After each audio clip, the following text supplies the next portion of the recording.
This video provides general information about osteogenesis imperfecta, or OI, to schools, licensed childcare facilities, and agencies providing respite. It is based on the standard material produced by the Unified Referral and Intake System. Osteogenesis imperfecta is also known as brittle bone disease. The primary issue is fragile bones that break easily. People with OI have less collagen than normal or a poor quality of collagen. Other health issues they may have include weak tissues, fragile skin, muscle weakness, and loose joints, bleeding, brittle teeth, hearing loss, vision problems, breathing problems, and curvature of the spine. OI is highly variable, ranging from a mild form to a form that is fatal prior to or shortly after birth. It is classified by type. When providing care for a child with OI, it is important to focus on their specific abilities, strengths, and weaknesses, instead of on their OI type. The characteristic features of OI vary greatly from person to person, even among those with the same type. Type 1 is the mildest and most common form of OI. Type 2 is the most severe. Infants with type 2 usually die within weeks of delivery. Type 3 is the most severe type among children who survive the neonatal period. The degree of bone fragility and the fracture rate varies widely. Type 4 can range in severity from relatively few fractures to a more severe form. Type 5 is moderate in its severity. Type 6 is extremely rare and is moderate in severity.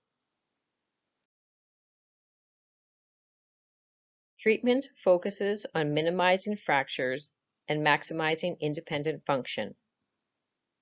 Treatments may include physical and occupational therapy, casts, splints, or wraps for fractures, braces to support legs, ankles, knees, and wrists as needed, surgery, often including implanting rods to support the long bones in arms or legs, medication, mobility aids such as canes, walkers, or wheelchairs.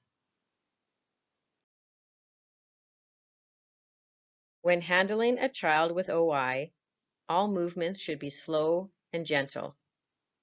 Never push, pull, twist, bend, apply pressure to, or try to straighten a child's arm or leg. Lift the child by placing one hand under their buttocks and legs and the other hand under their shoulders, neck, and head. Lean over the child so that there is a shorter distance to lift them.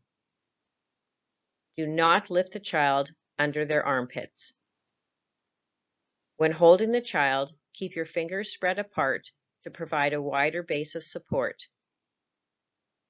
Be aware of where the child's arms and legs are at all times to avoid awkward positions or getting a hand or foot caught. When diapering, lift the child by the buttocks, not the ankles. Spread your fingers apart as far as possible and put your hand under the buttocks with your forearm under the child's legs to prevent them from dangling. Burp the child gently with soft taps or by gently rubbing their back. Pad surfaces that the child may bump into, such as bed rails, car seats, or strollers. Gently pull clothing over their arm or leg by pulling up the sleeve or pant leg first. Do not pull their arm or leg through the sleeve or pant leg. Clothes with buttons, snaps, or Velcro down the front may be easier to use. Avoid cluttering the floor with toys or other objects to avoid tripping and falling. for children that are mobile. All babies with OI have soft skulls. To prevent skull malformations, efforts should be made to reduce pressure on the back of the head. The following strategies may be helpful. Place gel pads under the baby's head when they are on their back. Position the baby in a propped sideline position. Change their position frequently throughout the day. Carry the baby on your shoulder or in a sling carrier. The following signs may indicate a fracture. The child resists moving a body part. Swelling or bruising over a bone. A deformed limb. The child not using a limb.